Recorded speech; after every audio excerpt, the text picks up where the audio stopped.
Hello আসসালামু আলাইকুম বন্ধুরা, কেমন আছেন সবাই? আশা করছি আপনারা সবাই অনেক অনেক ভালো আছেন। আমি অনেক ভালো আছি। তো কয়েকদিন আগে আমি একটি ইলেকট্রনিক্স মার্কেটে কিছু মার্কেটিং করতে গিয়েছিলাম, কিছু পার্টস কিনতে গিয়েছিলাম। সেইখানে আমি একটা দোকানে অনেক পুরাতন জিনিসের ভিতরে আমি অনেক পুরাতন একটি মাল্টিমিটার খুঁজে পাই। এটার কন্ডিশনই দেখতেই পাচ্ছেন। ডিসপ্লে দেখুন অলরেডি কালো হয়ে গেছে, কিন্তু ডিসপ্লে আসছে বাট কালো হয়ে গেছে। প্লাস এটা ওভারলোড এবং ফ্ল্যাশ লাইট নাহলে বুঝতে পারবেন না। দেখুন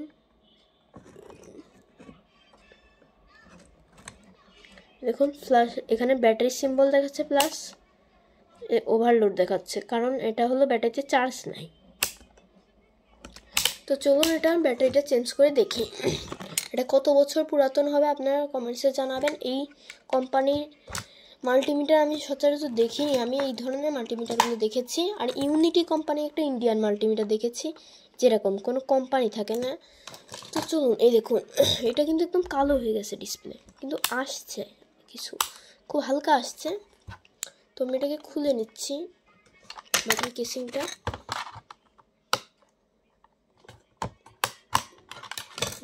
এটা একটা নতুন ব্যাটারি মনে হচ্ছে লাগানো, দেখুন চকচকে। এটাকে খুলে নিই, দেখি এটা ডেট মনে হয় এক্সপায়ার্ড হয়ে গেছে। দেখে নিই। এই যে আমি একটা নতুন ব্যাটারি আমার ডান হাতে, এই দেখুন এটা একটু আলাদা, এটা কালো কালি দিয়ে লেখা, এটা সাদা কালি দিয়ে।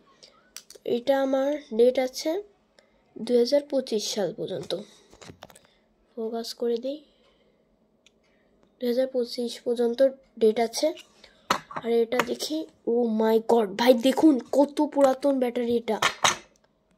দেখুন আমি ফোকাস করে দেখাচ্ছি আপনাদেরকে। দেখুন 2017 সালের ভাই, কত পুরাতন। তার মানে এই মাল্টিমিটারটা কত পুরাতন। এই যে দেখুন, এটা 2025 সালের ব্যাটারি, এটা 2017 সালের ব্যাটারি।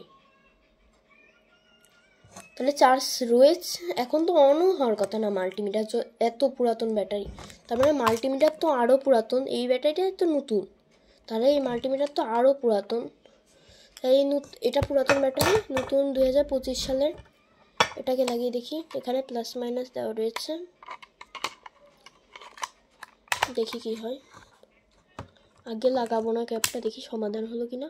সমাধান হয়ে গিয়েছে। আমরা এটা কি দিয়ে কিছু পরীক্ষা নিরীক্ষা করে দেখবো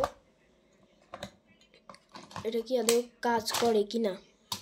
এটা পরীক্ষা করার জন্য মাল্টিমিটারের প্রোব নিয়ে নিচ্ছি। এর সাথে আমি কোনো প্রোব পাইনি, যেহেতু পুরাতন মাল্টিমিটার, এটা আমার এক্সট্রা প্রোব অ্যাড করা লাগবে।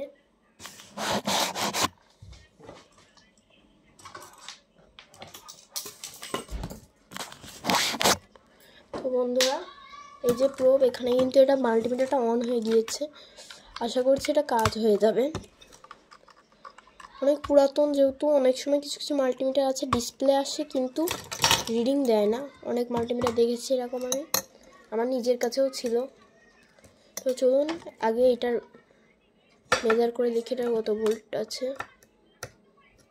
কোনো ভোল্ট দেখাচ্ছে না। এটা চার্জ তো আছে, তো আমি একটু 5 ভোল্টের একটা চার্জার দিয়ে দেখাচ্ছি, প্র্যাকটিক্যালি দেখাই আপনাদেরকে। এই যে দেখুন, এটা এই তার দুটায় 5 ভোল্ট আসছে, এটা 5 ভোল্ট একটা লাইট, এখানে কিন্তু 5 ভোল্ট আসছে। তাহলে আমরা এখানে প্রোব দুটাকে লাগিয়ে দিচ্ছি প্লাস মাইনাস দেখে। না, মাল্টিমিটার কোনো রিং নেই, প্রোব দুটো আমি চেক করেছি আগেই, ঠিক আছে। আমরা মাল্টিমিটারটাকে খুলে নিব, খুলে দেখবো এটা ভিতরে প্রোব সমস্যা কিনা।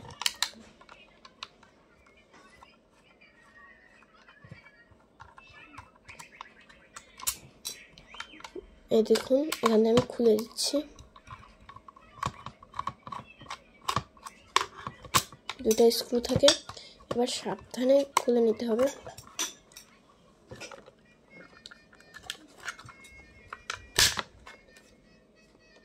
এই দেখুন খুলে নিয়েছি। ও ভাই, এটা তো একদমই আসলে অনেক পুরাতন। দেখুন, এই দেখুন আমি ব্যাটারিটাকে খুলে দেখাচ্ছি। এটা এখনকার মাল্টিমিটার দিয়ে আমি এটা কম্পারিজন করে দেখাই। এটা একটা নষ্ট মাল্টিমিটার এখনকার।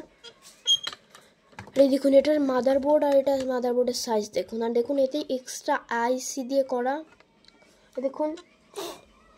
তো এই দেখুন এক্সট্রা কম্পোনেন্টস অনেক কিছু এক্সট্রা দেওয়া।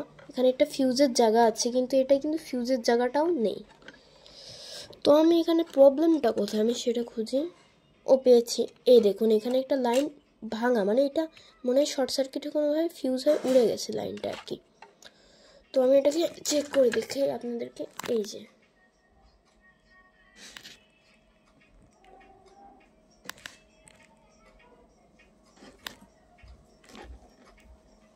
এই দেখুন এইখানে আমাদের এইখানে যে লাইনটা আছে আর কি।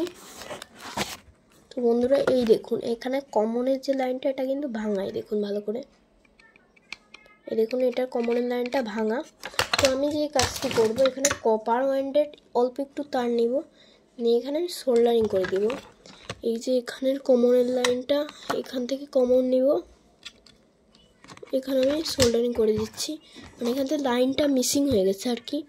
শর্ট সার্কিটে কোনো সময় ফিউজ যেহেতু নেই, এটা ফিউজের কাজ করেছে এবং এটা লাইনটা মিসিং হয়ে গিয়েছে। তো আমি লাইনটা টেনে দিচ্ছি। দেখুন আমাদের এখান থেকে এখানে লাইনটা টানা হয়ে গিয়েছে। এবার তারটাকে আমি সাইডে ভিতরের একটা সাইডে রেখে দিচ্ছি। রেখে এবার আমি এটা মাল্টিমিটারটাকে আমি লাগিয়ে চেক করে দেখব। মানে দেখুন ভাই কত পুরাতন, এবং ব্যাটারিটাই এত পুরাতন। এটা কানেক্ট করা হয়ে গেছে। এবার একটু দেখি এটাকে কেমন কাজ করছে। এবং এটা অনেক পুরাতন, এটা যদি ঠিক হয়ে যায়। এটা আমি নিয়ে এসেছি 120 না 110 নিয়েছিল। না ভাই কাজ করছে না, কোনো লাইন পাচ্ছে না।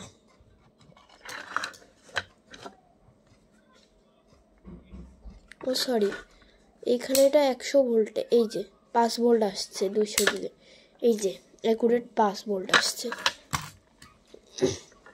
তো দেখতে পাচ্ছেন মাল্টিমিটারটা কিন্তু ওকে হয়ে গিয়েছে। চলুন সব রকম মোড একটু টেস্ট করার চেষ্টা করি।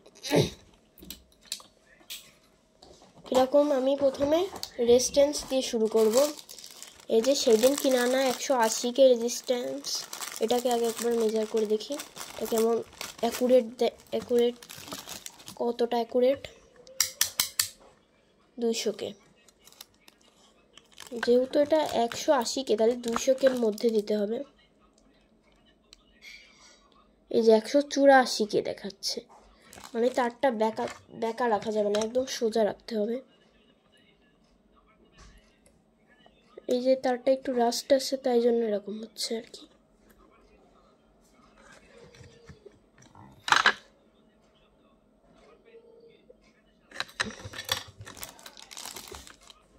এই দেখুন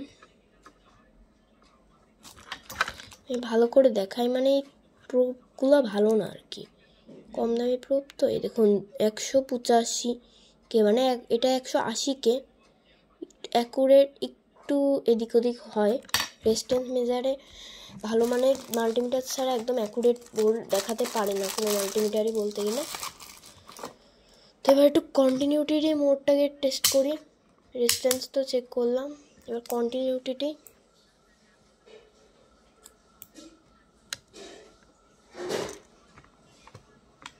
দেখুন কন্টিনিউটি মোডটা কিন্তু ও কাজ করছে, মানে প্রুফটা লুজ হয়ে গিয়েছে আর কি। এ দেখুন, বাট সাউন্ড আসছে না। বাজারটা তো ঠিক আছে, এটা আমি বাজারটা চেঞ্জ করে দেখি একবার। তো বন্ধুরা আমি একটু বাজারটা চেঞ্জ করেও দেখেছিলাম, এর আইসিতে কোনো একটা প্রবলেম আছে, কিন্তু কন্টিনিউটি কিন্তু আমাদের কাজ করছে। এসি ভোল্টেজ এখন মেজার করে দেখাচ্ছি না, এখানে মিলি অ্যাম্পের, মানে একটা নতুন মাল্টিমিটার থেকে আগের পুরাতন টেকনোলজিগুলো কিন্তু অনেক ভালো ছিল। এই দেখুন এখানে ডাইরেক্ট পিন, যেটা কিন্তু একদমই সেফ না। এইখানে আলাদা একটি, এখানে এম্পিয়ারের জন্য একটি বড় পাত ব্যবহার করা হয়েছে। এই দেখুন এখানে, এই দেখুন এখানে কিন্তু পিন, এখান থেকে কিন্তু আর্ক হয়ে এই নেগেটিভ পজিটিভ বিটুইনে কিন্তু একটা আর্ক সৃষ্টি, এটা খারাপ হয়ে যেতে পারে মাল্টিমিটারটা। কিন্তু এখানে কিন্তু সেরকম কিছু নেই, এটা কিন্তু অনেকটা গ্যাপ দেওয়া রয়েছে, প্লাস এখানে অনেক কম্পোনেন্ট ব্যবহার করা হয়েছে। আগের টেকনোলজিগুলো অনেক ভালো ছিল। তো আমি এটাকে ফিট করে ভালোভাবে টেস্টিং করব।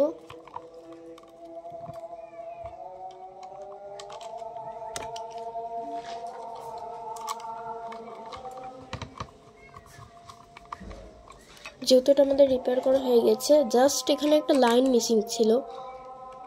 এটা মনে খোলার সময় লাইন মিসিং হতে পারে, বা অনেক সময় ওভারলোড বা ওভার ভোল্টেজ দিলে এটা এখানে কিন্তু এরকম হয়ে থাকে। মানে ফিউজ যেহেতু নেই, ওটা ওইখানে লাইনটা ফিউজ হিসেবে উড়ে গিয়েছে, ফিউজের কাজ করেছে আর কি। রেজিস্ট্যান্স দেখলাম, ফ্রিকোয়েন্সি মোড আছে। এই সেফ মোডটাকে একবার ট্রাই করা উচিত হবে কিনা দেখি এই সেফ মোডটা কি কাজ করে কিনা। এটা মনে হয় কাজ করার কথা না আমার মতে, কারণ এইটা একটু পুরাতন হয়ে গেলে কাজ করে না। তো গাইস, আমাদের এটা কিন্তু কাজ করছে না। তো বন্ধুরা, ভিডিওটি ভালো লাগলে অবশ্যই লাইক এবং চ্যানেলটিতে নতুন হয়ে থাকলে সাবস্ক্রাইব করতে ভুলবেন না। আজকের মতো বিদায়, আসসালামু আলাইকুম। এবং আমাদের চ্যানেল অনেক ডাউন চলছে, অবশ্যই ভিডিওটি দেখে লাইক এবং চ্যানেলটি সাবস্ক্রাইব করতে ভুলবেন না।